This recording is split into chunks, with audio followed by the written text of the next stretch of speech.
Peut-être que je suis dans le champ, mais y a-t-il beaucoup d'emplois non syndiqués avec un bon fonds de pension? Il faut savoir que le gouvernement est un employeur, est vraiment un super de bon employeur avec énormément d'avantages sociaux. On le voit pas en ce moment avec tout ce qui se passe parce qu'il y a des crises syndicales, puis le syndicat va aller en guerre, désordre social, parce qu'ils veulent arracher leur chemise dessus le dos, parce que les employés seraient pas bien traités, parce que, bon, ceci étant dit, ça reste que c'est des super de bonnes conditions de travail.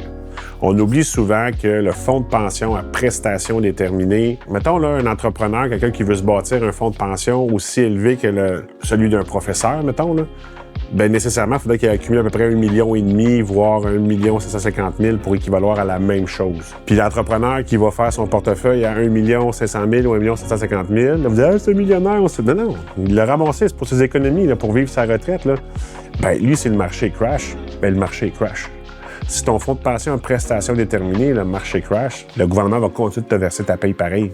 D'un coup, tu vas être rendu à la retraite versus l'entrepreneur ou la personne qui va l'avoir bâti lui-même, il est à risque sur tout. Ça peut avoir ses avantages, puis qu'il peut, avec les marchés, s'il joue bien ses cartes, il peut faire des meilleurs rendements, mais il n'y a aucune garantie. Ceci étant dit, les employeurs, des bons employeurs qui ne sont pas syndiqués, oui, il y en a qui offrent des très bons fonds de pension aussi. Ça, c'est les autres qui font ça pour la rétention des employés. Parce qu'aujourd'hui, de toute façon, en fait, ça a toujours été pour de la rétention d'employés, bien évidemment, pour t'assurer d'être compétitif pour attirer de la main-d'œuvre.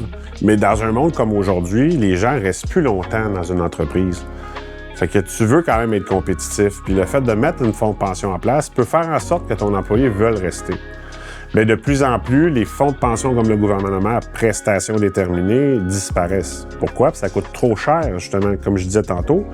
Bien, si nécessairement le marché est plante, bien, l'employeur, techniquement, même légalement, il faut qu'il remette de l'argent dans le fond, mais ça, il apprend où cet argent-là dans ses profits, là? Fait que, donc, c'est pour ça que je pense que beaucoup des entreprises ont délaissé les types de fonds de pension comme les gouvernements.